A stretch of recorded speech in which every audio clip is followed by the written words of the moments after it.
Well, good afternoon. It's Ken Ham, President of Answers in Genesis, the Creation Museum and the Ark Encounter. I'm here with a couple of very special guests at the Creation Museum. And actually, the guest in the middle we'll introduce in a moment. But we have with us Dr. David Menton. And let me get this arm from around me here. Dr. David Menton.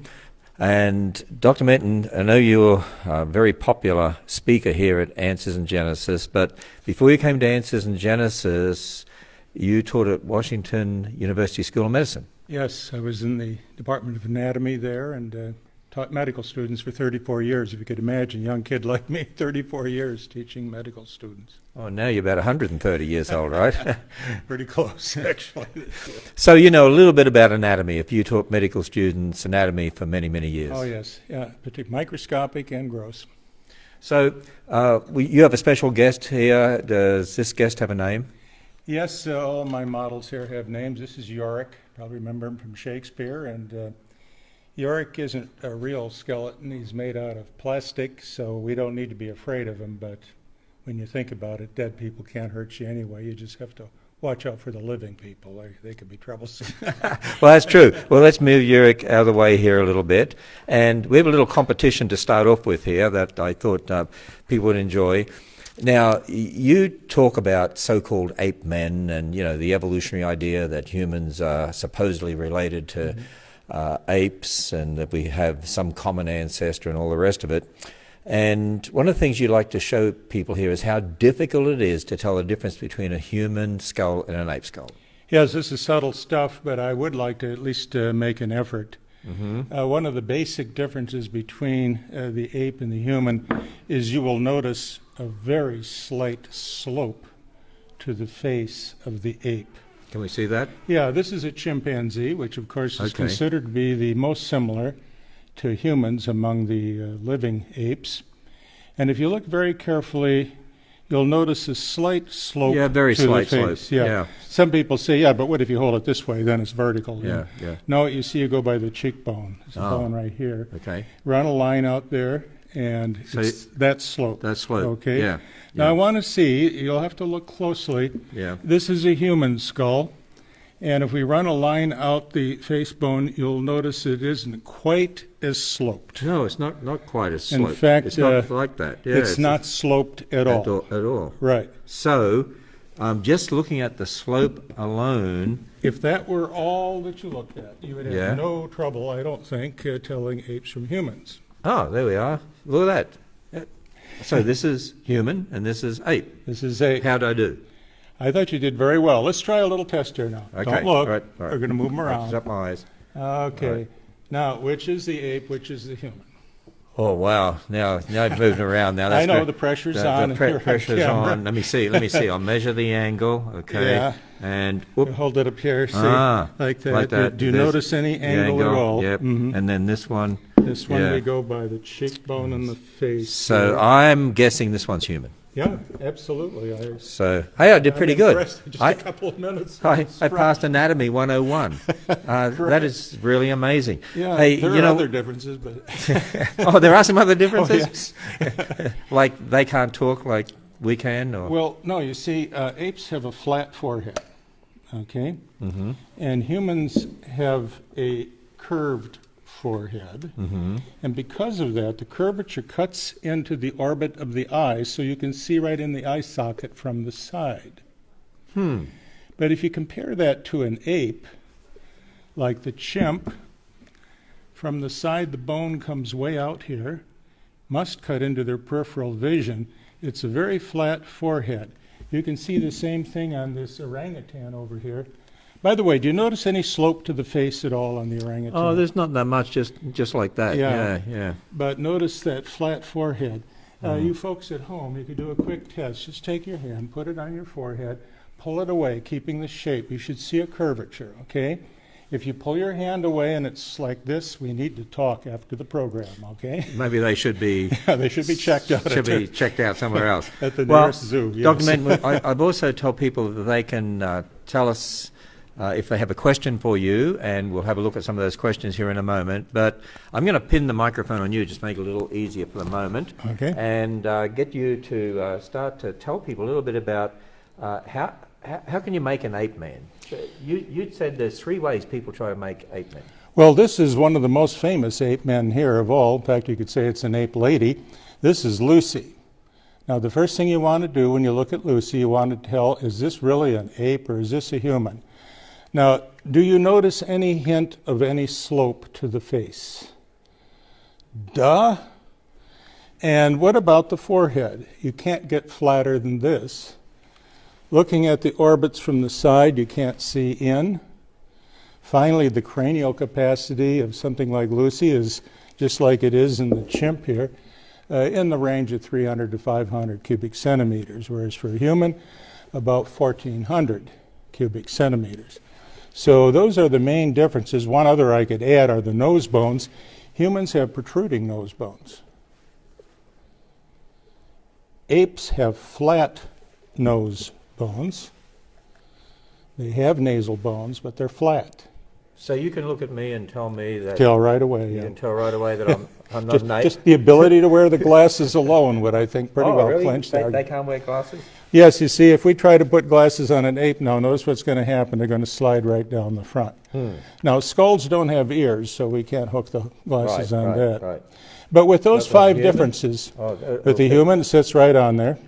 That. So you cannot break an ape's nose. This is all soft tissue out here.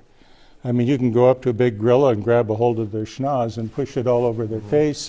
No, I don't recommend it. They get testy, but it's all soft tissue here.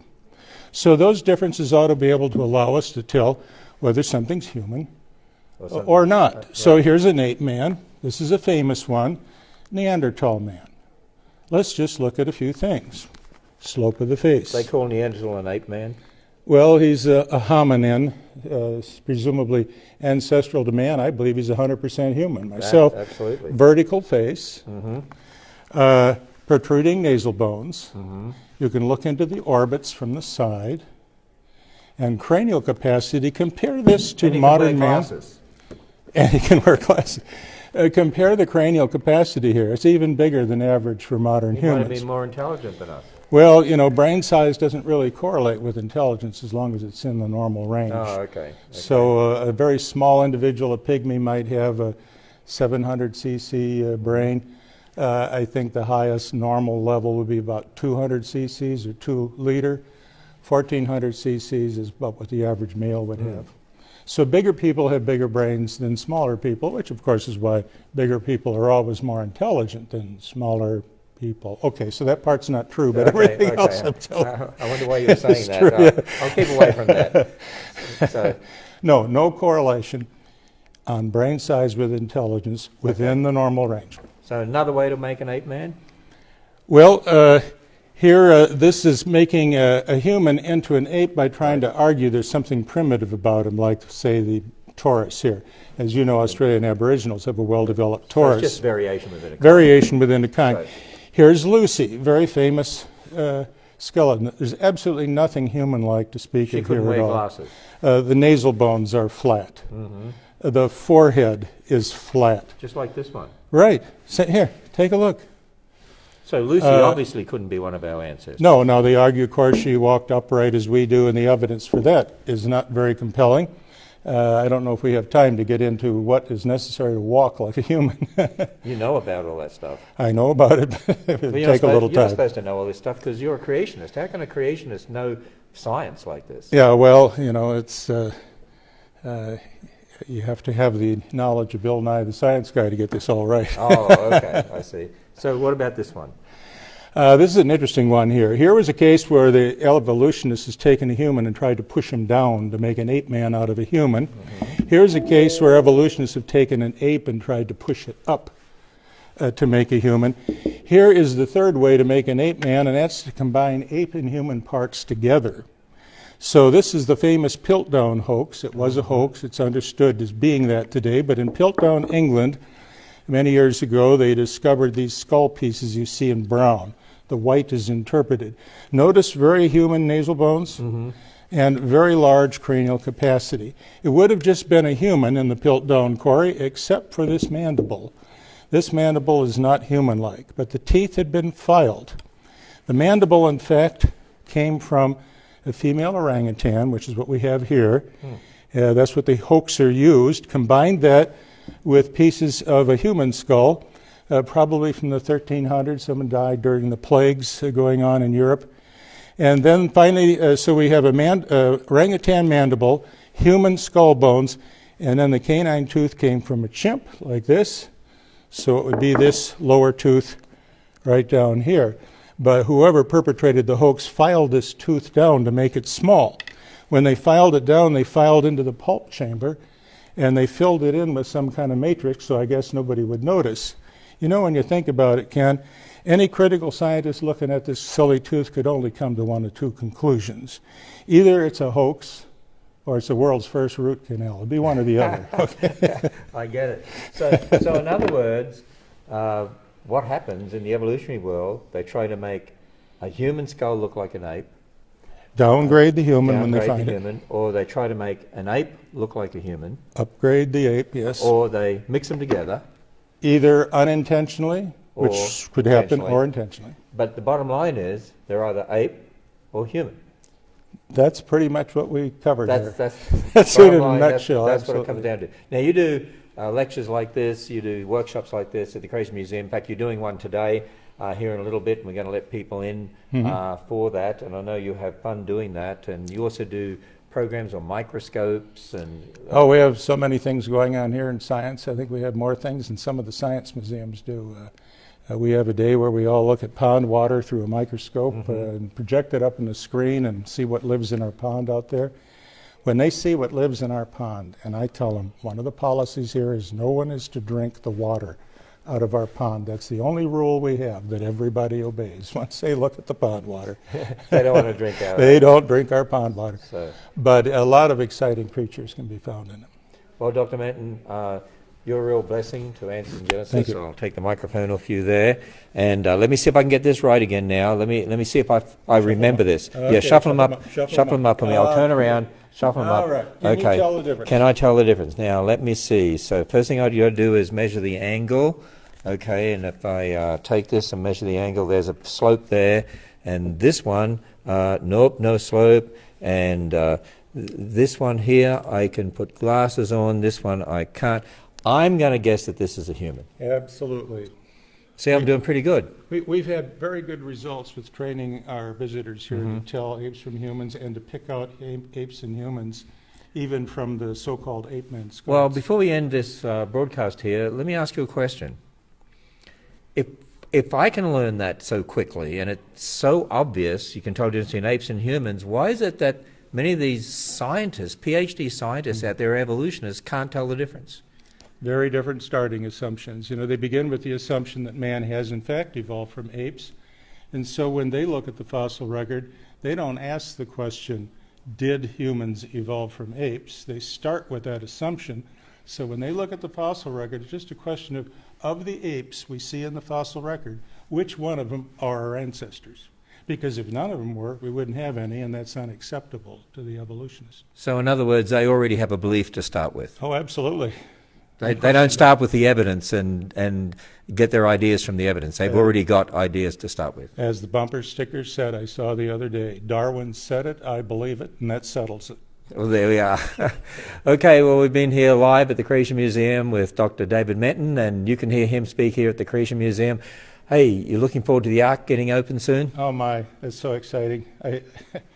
People are just going to be amazed when they see that. The size, I thought I understood the size. I've actually walked it off, you know, and put balloons on a string and, you know, with other kids.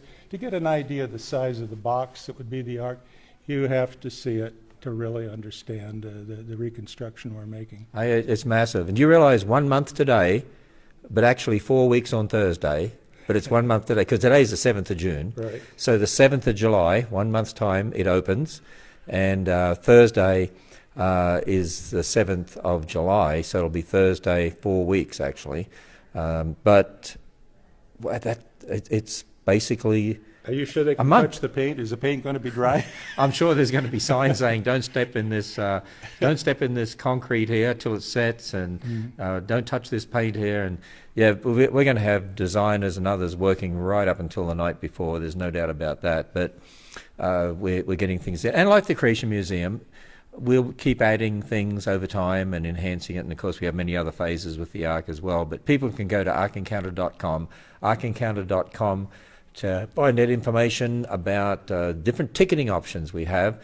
And there's one which I think is going to be one of the favorites. It's a 7-day unlimited ticket that people can go as many times as they want back and forward between the Creation Museum and the Ark over a period of 7 consecutive days. Unlimited visits. And I think that's going to be really popular because it means they can come and go as much as they want, and then they can go do other things in the area, see some of the other great attractions in the northern Kentucky area. So now, Dr. Menton, you're going to be there for the opening of the Ark? Oh, yes, I'll be in a tent somewhere introducing some of the wonderful people that had a role in building this Ark. Right, so you'll be down there. So anyway, we will see, hopefully, as many of you as possible at the Ark and the Creation Museum sometime in the future. Signing off here from the Creation Museum in Discovery Hall.